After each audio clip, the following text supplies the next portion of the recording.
शक्ति का मतलब पूरी ही शक्तियाँ और किसी एक विशेष शक्ति की बात नहीं।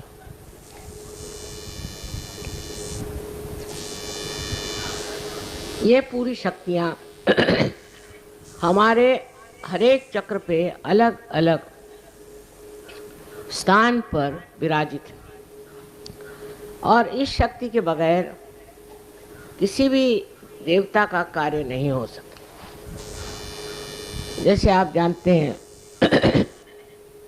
कि कृष्ण की शक्ति राधा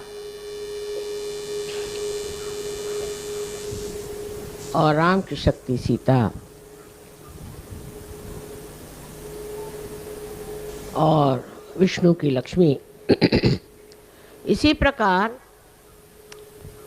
हर जगह शक्ति का सहवास देवताओं के साथ, पर देवता लोग शक्ति के बगैर कार्य नहीं कर सकते।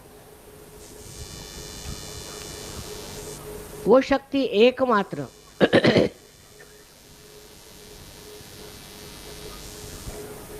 आपके हृदय चक्र में बीचों बीच जगदम्बा स्वरूपी विराजमान। ये जगदम्बा शक्ति बहुत शक्तिमान है। उससे आगे गुजरने के बाद आप जानते हैं कि कहीं वो माता स्वरूप और कहीं वो पत्नी स्वरूप देवताओं के साथ रहती है। तो शक्ति का पूजन माने सारे ही देवताओं के शक्ति का आज पूजन होने वाला है। इस शक्तियों के बिगड़ जाने से ही हमारे चक्र खराब जाते हैं और उसी कारण शारीरिक, मानसिक, बौद्धिक आदि जो भी हमारी समस्याएं हैं खड़ी हो जाती। इसलिए इन शक्तियों को हमेशा प्रसन्न रखें। कहा जाता है कि देवी प्रसन्नो भवेत्। ये प्रसन्न रहना चाहिए। देवी को अप्रसन्न करने से न जाने क्या हो जाए।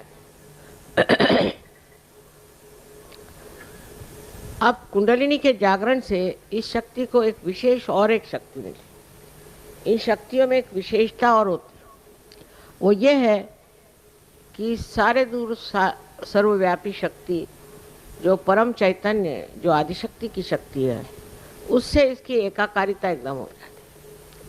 उस एकाकारिता के कारण इसके अंदर वो शक्ति आ जाती है। इन छोटी छोटी, जिनको कहना चाहिए विभक्त शक्तियाँ हैं, उसमें पूरी तरह से एकत्रित एकाकारिता शक्ति का संचार हो जाता। माने ये कि अगर समझ लीजिए आपकी हृदय की शक्ति कमजोर, तो उसका संबंध जब इस परम चैतन्य से हो जाता है तो वो निर्बल शक्ति शक्तिशालिनी हो जाती है और उसका संदेश सारे शक्तियों के पास पहुंच जाता है कि अब कोई फिक्र करने की बात नहीं है, अब ये शक्ति जो है प्रबल हो गई। पर शक्ति जो है वो स्त्री स्वरूप है और देवता जो है वो पुरुष स्वरूप है। सो स्त्री का मान रखना, स्त्री का आदर रखना, गृह लक्ष्मी को गृह लक्ष्मी जैसे रखना आदि बहुत ज़रूरी बातें हैं जो हमारे यहाँ जो पुरुष हैं उनको सीखना चाहिए। इसका मतलब ये नहीं कि औरतें उनको हमेशा लेक्चर झाड़ते रहे या उनसे बिगड़ते रहे। औरतों को तो गृहलक्ष्मी के स्वरूप होकर के अपने पति और अपने बच्चे, घर द्वार, सबकी सेवा तो करनी होती। उसको तो एक ही काम होता है, पति को हजारों काम होते हैं और वो ठीक से निभा करें, उसको ठीक से संभालें, ये बहुत ज़रूरी है। लेकिन पति का कार्य होता है कि अपनी पत्नी को देवी स्वरूप माने, अपने पत्नी को घर की शक्ति माने और उसके साथ जो संबंध हो वो निश्चल और शुद्ध हो। मनुष्य कभी कभी ये सोचने लग जाता है कि वो जैसे भी चाहे चले और ठीक है क्योंकि पुरुष है। ये उसको बड़ी गलतफहमी है। इस तरह से करने से उस पे जो संकट आने हैं वो आते, और पत्नी कितने भी वो संकट झेल रहे तो भी उसका कुछ कह नहीं सकते, क्योंकि अगर आप घर के स्त्री को सताएंगे तो वहां पर देवताओं का रमण नहीं हो सकता। घर की औरत को जिद नहीं करनी चाहिए, पति को खुश रखना चाहिए, घर द्वार को ठीक रखना चाहिए। ये तो बात सही है, पर सबसे बड़ी बात यह है कि घर की गृहलक्ष्मी जो है वो घर की शक्ति है। इसलिए उससे एक तरह की बड़ी गहरी एकाकारिता साध्य करनी चाहिए।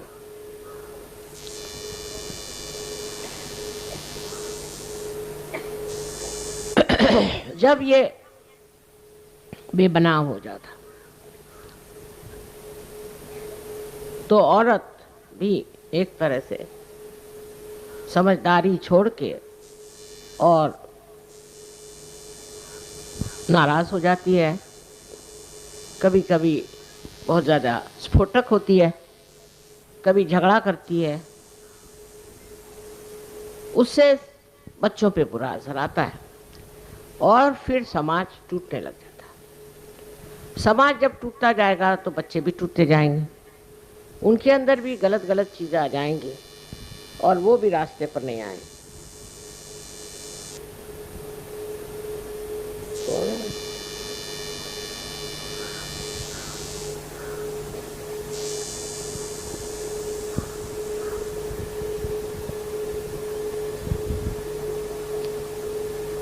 मध्येच उठून जाऊ नका।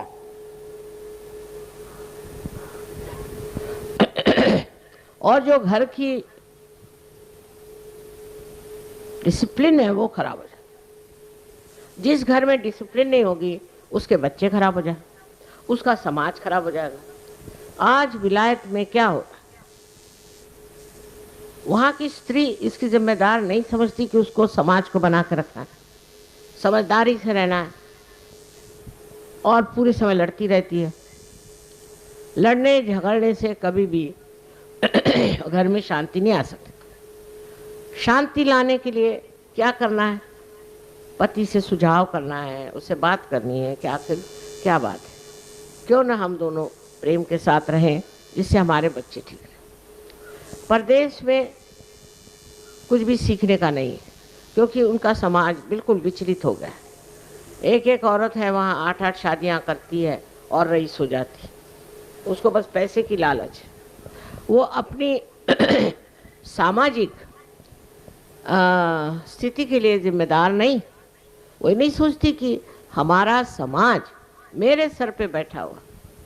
आज भी हिंदुस्तान का समाज जितना बिगड़ा नहीं, उसका कारण माताएं अच्छी हैं, पर माताओं को भी ज़बरदस्ती नहीं करनी, समझाना चाहिए, उनसे दोस्ती करनी चाहिए और उनको अपने बराबर समझ करके और ठीक रास्ते पे रखना चाहिए।